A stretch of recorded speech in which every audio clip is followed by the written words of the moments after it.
ایک شخص کوفہ سے آیا اور آ کر اس نے عمر رضی اللہ تعالیٰ عنہ کو شکایت لگائی، چغلی کی شکایت بھی جھوٹی چغلی عمار ابن یاسر کی رضی اللہ تعالیٰ، جھوٹی چغلی لگائی۔ پھر عمار ابن یاسر کو جب پتہ چلا تو آپ نے بد دعا دی، اور بد دعا بھی عجیب ہے۔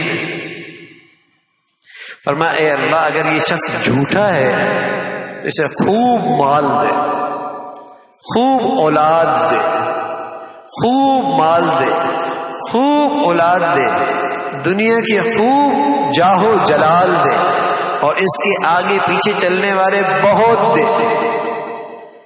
اب اندازہ لگائیے ہمارے یہاں یہ ساری دعائیں ہیں یا بد دعائیں ہیں؟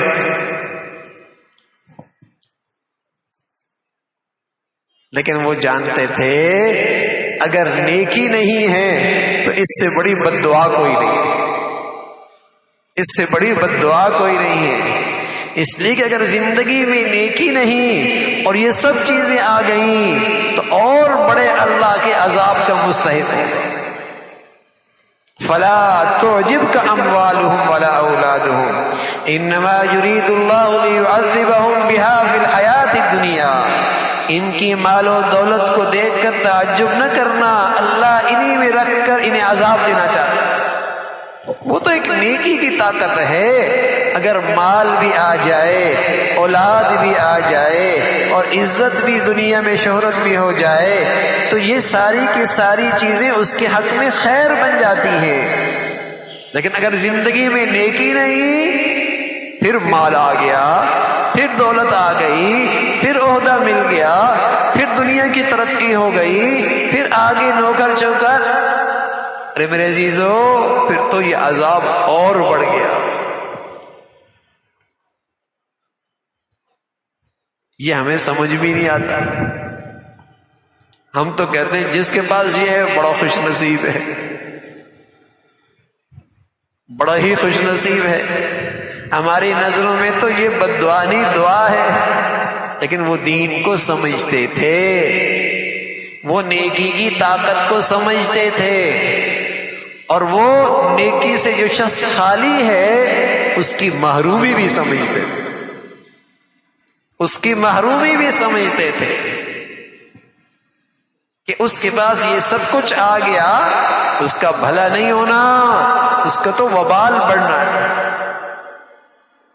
وَلَوْلَا أَن يَكُونَ النَّاسُ أُمَّةً وَاحِدَةً لَجَعَلْنَا لِمَن يَكْفُرُ بِالرَّحْمَنِ لِبُيُوتِهِمْ سُقُفًا مِّن فِضَّةٍ وَمَعَارِجَ عَلَيْهَا يَظْهَرُونَ وَلِبُيُوتِهِمْ أَبْوَابًا وَسُرُرًا عَلَيْهَا يَتَّكِئُونَ وَزُخْرُفًا وَإِن كُلُّ ذَلِكَ لَمَّا مَتَاعُ الْحَيَاةِ الدُّنْيَا وَالْآخِرَةُ عِندَ رَبِّكَ لِلْمُتَّقِينَ۔ فرمایا جس کی زندگی نیکی سے خالی، نیکی سے خالی، اگر یہ اندیشہ نہ ہوتا کہ سبھی اس کی دولت کو دیکھ کر نیکی سے محروم ہو جائیں گے، اگر یہ خیال نہ ہوتا تو جن کی زندگیاں نیکی سے خالی ہیں انہیں کتنا دیتا؟ ان کے گھر، ان کی دیواریں اور ان کے پلنگ اور ان کی سیڑھیاں، ان کے گاؤ تکیا سب سونے چاندی کی بنا دیتے۔ یہ تو وبال ہے۔ اگر نیکی کی زندگی نہیں اور یہ سب کچھ ہے، وبال ہے۔ سب کچھ خیر ہے اس شخص کے لیے جس کی زندگی میں نیکی ہے، جس کی زندگی میں نیکی ہے۔ اور اگر میرے عزیزوں نیکی نہیں تو یہ مصیبت، پھر یہ چیزیں قابل رشک نہیں ہیں، قابل ترس ہیں، ترس کھانے کی ضرورت ہے۔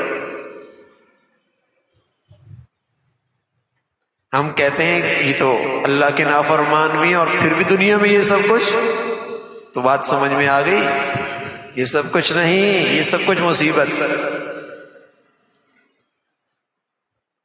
قابل رشک تو وہ ہے جسے اللہ نے نیکی کی زندگی عطا فرما رکھا، وہ قابل رشک۔